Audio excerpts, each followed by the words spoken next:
Welcome to the Deep Dive. And today, we are diving headfirst into a question that I think causes a kind of whiplash in the financial and cultural worlds all at once. How exactly does a blurry canvas, a composition that, seems to resist any clear picture, become one of the most bankable and philosophically dense pieces of art ever created? It really is the ultimate contemporary paradox, isn't it? Oh, And we great. are talking, of course, about Gerhard Richter. His work, whether it's a distorted painting based on a family photograph or one of these monumental canvases of scraped, layered paint, it just commands prices that, well, they seem to defy rational explanation. The sources we pulled together point to a whole series of these seismic market events. Most notably, the sale of his signature abstract work, Abstraktes Bild. Right. That series just consistently smashed the $40 million mark.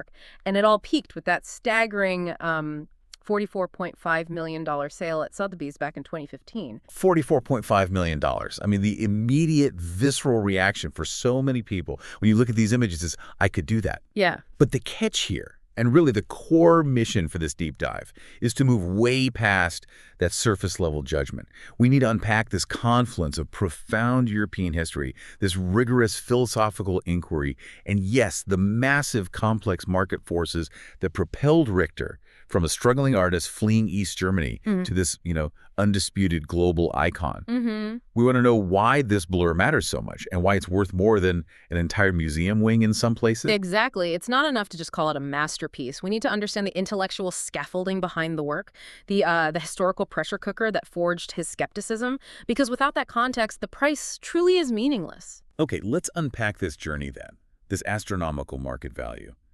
It's not a fluke. It's really a culmination of a lifetime of radical refusal.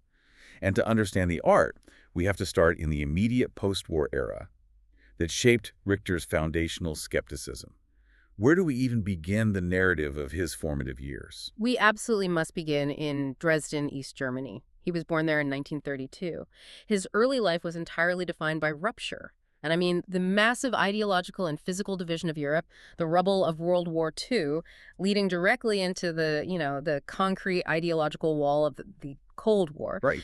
Living in a country that's literally attempting to redefine reality based on political doctrine. I mean, this context of historical and cultural fracture, it fueled the central recurring themes of his entire career. Memory, Identity, history, and the profoundly fractured nature of truth itself. It makes complete sense. I mean, if you grow up watching your reality being constantly rewritten and policed by political powers, you naturally develop a deep, career-long skepticism of any fixed reality, of any single truth. And that skepticism was immediately put to the test in the realm of art. The sources we looked at detail these intense ideological pressures in East Germany. Art wasn't just, cultural production. It was often highly politicized. It demanded alignment with state ideals. Specifically the style of socialist realism. Right. Can you maybe define that quickly for the listener and explain what Richter was basically being told he had to follow? Certainly. Socialist realism was essentially an artistic doctrine enforced by the Communist Party. It demanded easily digestible, optimistic, and often heroic representations of the working class and the collective state. So glorifying industry, agriculture, political leaders. So happy workers, strong leaders, that kind of thing. Exactly. Individual expression, psychological depth, or any art that was deemed decadent or bourgeois. Like abstract expressionism from the West. That was completely condemned. Richter received his formal training in this environment. He learned incredible technical skills, but he quickly realized that the style was just antithetical to the complexity of the human experience. So he's got this extremely rigorous traditional training, but at the same time, he realizes that the content he's being forced to produce is essentially propaganda. That tension-rigorous technique applied to what he saw as fundamentally false narratives. That must have been a powerful motivator for rebellion. Oh, it was. The sources make it very clear that his flight to West Germany in 1961, just months before the Berlin Wall went up, was a critical moment. It was a physical rejection of that mandate, that art must serve the state. And once he got to West Germany, he had to grapple with the entire history of Western art that had been, completely closed off to him. All these radical movements of the mid-20th century. All of them. And what were the key artistic structures that immediately caught his attention in the West?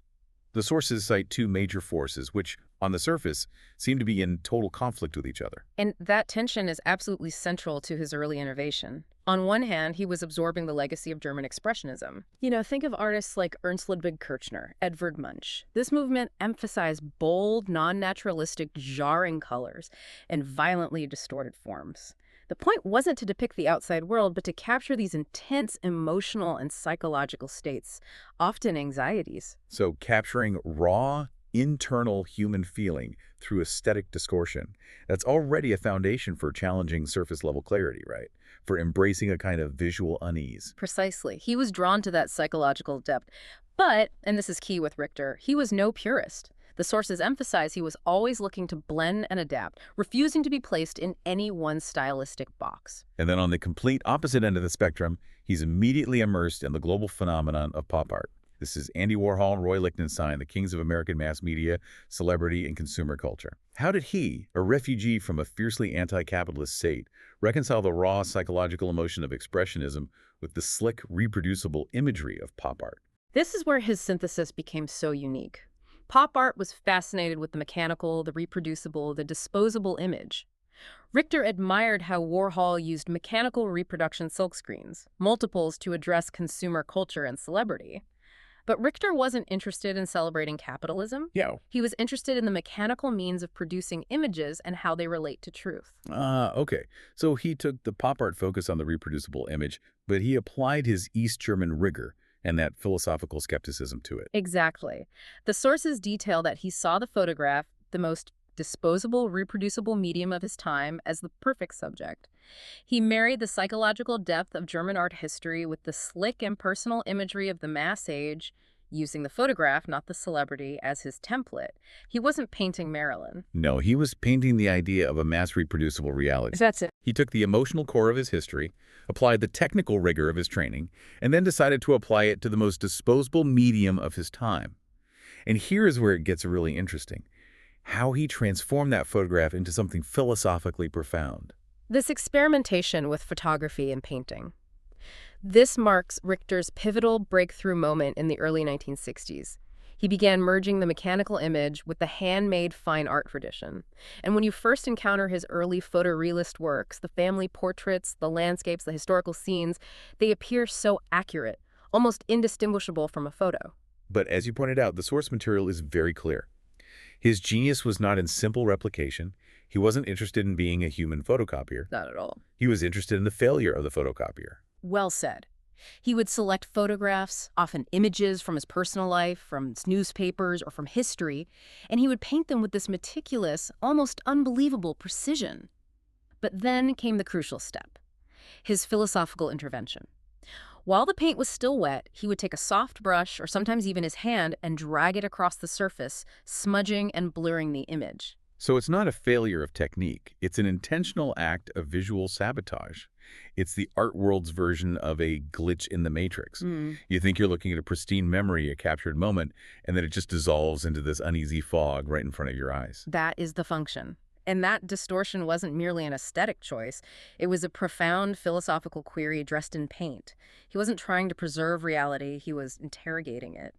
In the post-war era, there was this massive cultural faith in the photograph as the ultimate truth teller. Photography had this authority. It froze time. It documented events. It provided irrefutable proof. And Richter essentially said, I refuse to trust the evidence of my own eyes or the mechanical eye of the camera. Exactly. He used that blurring technique as an interrogation. How much can we actually trust what we see, especially in an age of mass-produced images? Is this a true representation of reality? Or is the blur reminding us that all reality is filtered, mediated, and subject to the failings of memory? The blurred image became his commentary on how perceptions of reality are constantly shifting, depending on context and memory. And to really get our heads around this process, the sources point to a critical resource that he maintained throughout his entire life, which sort of acts as a concrete example of this engagement with memory. The Atlas. Yes, the Atlas. This is absolutely key to understanding Richter's foundational methodology. The Atlas is his lifelong, constantly expanding archive of source material. Thousands of photographs, sketches, collages, clippings, color concepts. It's a massive, chaotic scrapbook of everything that interested him. From family photos to news images. To historical atrocities and abstract color tests, everything. So it's not just a collection of reference photos. It's a visual diary of collective and personal memory, all fragmented and unbound. It functions as a meta-artwork in itself. By organizing these disparate images side by side, he demonstrates that all images, whether it's a snapshot of his baby or a photo from a newspaper reporting a political assassination, they all exist on the same flat plane of representation. He pulled the images from the atlas, painted them, and blurred them, effectively saying, "This is the source material of our modern fragmented memory." The blurring is the ultimate act of skepticism applied to this collected evidence. The philosophical implication is incredibly powerful. It ties right back to his youth in a politically fractured state. Can we ever truly capture history? Or are we just left with these fragmented, manipulated, blurry images? The work transformed captured moments into altered realities, highlighting that even our most seemingly objective records are subject to reinterpretation. The blur is the physical manifestation of his philosophical doubt about any fixed reality. But while this photorealism was gaining intense critical and commercial attention in the late 60s and 70s, he took another huge, almost contradictory leap. The move to pure abstraction. Ex- So while his photorealism garnered serious critical attention and started fetching significant prices, Richter's move into abstract art, specifically the massive, highly textured Abstractes Bild series, is what ultimately solidified his influence and his multi-million-dollar financial status in the 21st century. It's often confusing for people. I mean, when most people think of abstract art, they conjure up images of explosive emotional release. The chaos and spontaneity of an abstract expressionist like Jackson Pollock, perhaps, slinging paint in a fit of emotion. But the sources are crystal clear. Richter did not approach abstraction as an escape or a purely emotional outburst. Which brings us back to the critique of his work during that period. A lot of purists of abstract expressionism, those steeped in formalism, were pretty uncomfortable with that. They absolutely were. And we should probably pause for a moment on that concept of formalism. For you listening, formalism in art criticism is the belief that the value of a work lies entirely in its visual elements, line, color, shape, composition, rather than its subject matter, context, or emotional content. Formalists expected abstract art to be a pure, unmediated expression of form. And Richter challenged this by bringing context and history, even if it was blurred into what was supposed to be pure form. His abstraction was just too methodical for them. Exactly. His abstraction was methodical, highly calculated, and deeply intellectual, often executed on these monumental scales. This approach reflects the rigorous, almost scientific mindset he carried over from his East German academic training. He wasn't splattering paint, he was engineering chaos. So what did this engineered chaos look like in practice? How did he create the distinctive texture and depth that defines the Abstractes Bild? This is where the specific process details are so crucial. The process is a story of creation and aggressive destruction, and it really defines the very texture of his philosophical engagement. He begins by painting multiple layers of vibrant, intense color. He lets these layers dry to different degrees, sometimes partially, sometimes fully. Then the signature move. He introduces the squeegee. The famous tool, it sounds like something you'd use to clean a window. It is, essentially, a large industrial rubber blade, often mounted on a long handle like a gigantic palette knife. He uses the squeegee, sometimes pushing it, sometimes dragging it, across the wet and semi-dry layers of paint. And this action simultaneously reveals, mixes, and obliterates the layers beneath, Wow. creating those signature horizontal or vertical striations and deep furrows. So the squeegee isn't just applying paint, it's an act of erasure. It is destroying the composition in the very act of creation. That is precisely the intention. The result is this thick, highly textured surface that the sources often describe as looking like a wound or scar on the canvas. It embodies the act of building, then injuring, then partially healing, and this process mirrors the way we deal with trauma and memory. The construction and deconstruction. Of our understanding of the world where past layers are never truly erased, only partially obscured and reinterpreted. This focus on the process of making the work, rather than just the final product, feels like a very conscious commentary on instability, permanence, and impermanence. But before the large abstracts, he also had that fascinating series called the color charts. Were those a kind of technical precursor to this? They were critical. The color charts were these grids of color squares, meticulously painted like swatches from a paint store. They were completely devoid of personal touch or emotional content. They functioned as a direct challenge to the idea of the spontaneous, expressive brushstroke. He was questioning whether color itself could carry meaning without a human narrative attached to it. He seems to be scientifically testing the boundaries of what painting can even accomplish. He was. And this intellectual rigor is what gives his abstracts their unique weight. When he moved into the Abstractes Bild series, he applied that same calculated, almost random approach to the chaotic process of the squeegee. He frequently stated that he wanted the finished work to be better than he could have intended it to be, allowing chance and the material properties of the paint to take over. This wasn't laziness. It was a deeply intellectual strategy for introducing a kind of objective randomness. And critics eventually realized that this confrontation with chance and objectivity was far more challenging than a simple emotional outpouring. So the recognition grew over time for its intellectual depth, its ability to confront reality rather than just escape into pretty aesthetics. That's right. His refusal to conform to the traditional narrative of abstraction, that it has to be solely expressive, became his greatest strength and eventually his most bankable asset. So we've established that Richter didn't adhere rigidly to either photorealism or abstraction. He utilized both, sometimes simultaneously, throughout his entire career. And the most fascinating aspect of his legacy, and what gives his work such conceptual weight, is this constant tug of war, this necessary dialogue between two seemingly opposite approaches. This duality, the tension between the highly specific photograph and the completely non-specific abstract gesture, this is the core language of Richter. He refused to let the art world categorize him, and in doing so, he showed that these styles are, in his hands, complementary tools used for the same overall philosophical goal. So how do these seemingly contradictory forces complement each other?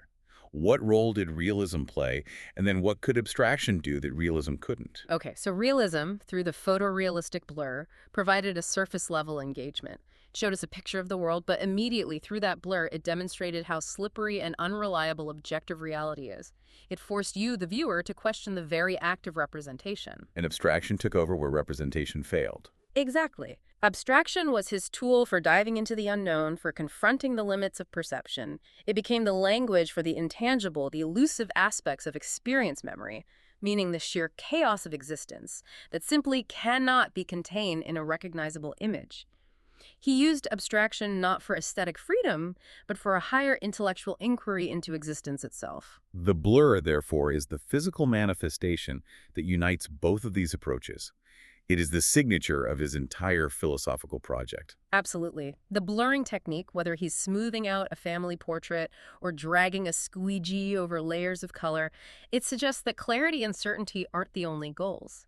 In a world obsessed with precision and data, Richter's work suggests there's profound value in distortion, in indecision, in ambiguity. It is his way of saying reality is not as clear as we think it is, and neither is truth. And this leads us directly to the heart of postmodernism, doesn't it? His work just embodies the essence of the movement because it explicitly rejects the notion of any singular, stable, fixed meaning or narrative. Precisely. Postmodernism, philosophically, it questions the grand narratives that attempt to explain history or society. Religion, political ideologies, scientific certainty. Richter's work embraces ambiguity, paradox, multiple interpretations. He wasn't trying to capture the world directly, he was trying to represent the way we perceive the world, which is always filtered, mediated by history, by bias, and by fragmented memory. That's why his work is seen as such an enduring visual riddle for the 21st century. This engagement with history as something malleable and perpetually unstable is best exemplified by the source's discussion of the profoundly challenging Birkenau series. The Birkenau series, yes. It was inspired by 4 hidden photographs taken by prisoners at the Auschwitz concentration camp, and it's perhaps the most profound example of Richter grappling with a history that resists representation. How did he even begin to handle such impossibly difficult historical source material? The process itself is a testament to the philosophical difficulty. He started by painting the photographs in a realistic style, treating them as source material, but he realized that traditional representation failed. It risked, aestheticizing or simplifying the horror, so he then systematically overpainted these realistic images with thick, abstract layers of color greens, reds, blacks, using his characteristic squeegee technique. So he essentially obliterated the horrific historical image he had just created. Yes. It was an act of profound mourning and, I think, philosophical frustration. The resulting abstract canvases convey a sense of deep, inarticulate trauma. The colors are heavy, the textures look like wounds, and he ultimately exhibited the abstract versions, but with the underlying source photographs displayed alongside them. This duality forces the viewer to confront history, not as a clear narrative that can be captured, but as something fragmented, incomprehensible, and perpetually haunting. So the abstraction doesn't minimize the subject at all. It forces us to recognize the impossibility of a true, objective representation of immense trauma. The trauma resists being tied up in a neat, clear picture. And that refusal to offer a neat closure, this ambiguity between a break and an extension, is why the academic debate about his work persists. Is his abstraction a necessary extension of his photorealism's failure, or is it a completely separate conceptual exercise? Richter's influence rests on the fact that he deliberately lives in that unpinnable space. And that intellectual complexity, that refusal to be categorized, is what translated into the astronomical price tags. By the 1990s, Richter's abstract works had moved from the critical discussion into the absolute center of the global art market. The auction house phenomenon is just an inescapable part of his story. His abstract works became these highly coveted intellectual statements and cultural trophies. The sale of Abstractes Bild for $44.5 million in 2015, that wasn't just a transaction. It was a global cultural event. It cemented his status as a living legend whose works rivaled and sometimes surpassed canonical modern masters. And the sources highlight a crucial collision here. The high price tags are rarely just about the aesthetic beauty. They reflect cultural capital, status, and the surrounding narrative. When the price tag is 44 million, the story often overshadows the philosophical inquiry of the paint. And that leads directly to the core of the commodification debate. Critics and purists argue that the market transforms art into just another commodity. When prices soar to such heights, they argue, it distorts the public's perception, focusing on the dollar amount rather than the profound concepts. It turns the work into a status symbol above all else. But if we look closer at the market structure itself, the high price is also a function of institutional validation. How did the market system, the dealers, the auction houses, propel Richter to this specific tier? Institutional validation is paramount. Richter has been represented by some of the most powerful global mega galleries, notably Marion, Goodman, and Gagosian. These galleries don't just sell art, they manage an artist's entire narrative, ensuring museum placements, controlling scarcity, and driving high-profile private sales. This provides a constant, reliable framework for high prices. And what about the auction dynamics? We hear a lot about auction guarantees in these record-breaking sales. Did that play a role in the Richter phenomenon? Oh, absolutely. Auction guarantees are often used in these high-value sales. This is where the auction house, or a third party, guarantees the seller a minimum price regardless of what the bidding reaches. This acts as a confidence booster, and it often pushes the final sale price higher, as the auction house is now heavily invested in a successful, record-breaking outcome. When Richter's work consistently sets records, it reinforces the perception of value, which in turn fuels the demand for the next piece. There's also the paradox of his output. Yeah. I mean, scarcity usually drives value, yet Richter is incredibly prolific. He's created thousands of works across various mediums. Why didn't his extensive output dilute the price? That is the ultimate market enigma. The sources suggest that his sheer versatility and intellectual consistency across those diverse styles, photo paintings, abstracts, landscapes, glassworks, it created multiple distinct markets for his art. His abstracts appeal to those seeking grand statements of intellectual chaos, while his photo paintings appeal to those interested in media critique and historical memory. His prolific output isn't seen as a dilution, but as a demonstration of sustained intellectual rigor over half a century. So the high price is the market's collective recognition of the sheer conceptual richness and the profound philosophical impact of his work. His sustained engagement with memory, truth, and perception across every medium he touches. The buyer is purchasing not just paint, but a highly valued artifact of contemporary thought. Precisely. Richter's legacy is emblematic of that tension. Can commercial success coexist with intellectual rigor? Or does the market inherently exploit artistic integrity? His market value suggests that sometimes the most conceptually difficult art can become the most bankable. And beyond the financial metrics, his influence on subsequent generations of contemporary artists is just massive. What did he leave behind? Well, his blending of the mechanical, the photographic image, the calculated color chart, with the painterly, the spontaneous application, and aggressive scraping laid crucial groundwork. It profoundly resonated with subsequent generations of artists exploring the intersection of the physical and the digital worlds. He effectively challenged the strict dividing line between the hand of the artist and the precision of technology. And his contribution to the idea of history painting is revolutionary. He offered a template for artists grappling with historical trauma. That's right. Before Richter, historical painting often sought to either glorify something or provide a clear moral lesson. Richter's work, particularly Birkenau, it shattered that tradition. He offers a fragmented, elusive, messy view of history. He made it acceptable, even necessary, to confront history as something that cannot be fully understood or neatly tied up into a satisfying narrative. That intellectual honesty is perhaps his greatest gift to art after the 20th century.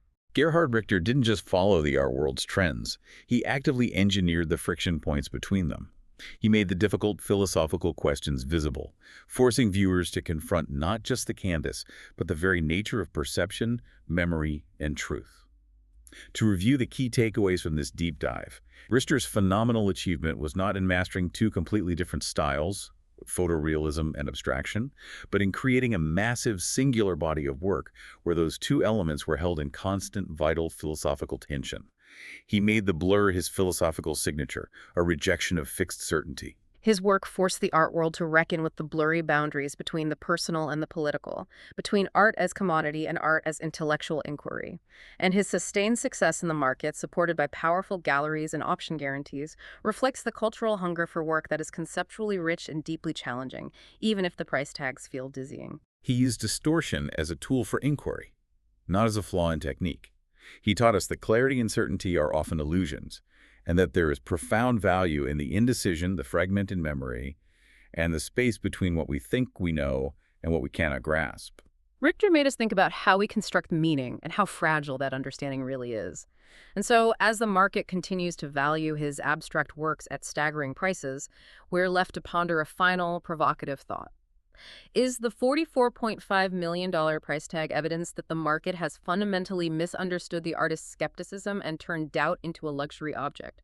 Or, conversely, is it the ultimate sign that our culture is willing to pay the highest price for the most difficult, unsettling ideas, the value of the confrontation itself? Something for you to mull over the next time you encounter a glorious, expensive blur.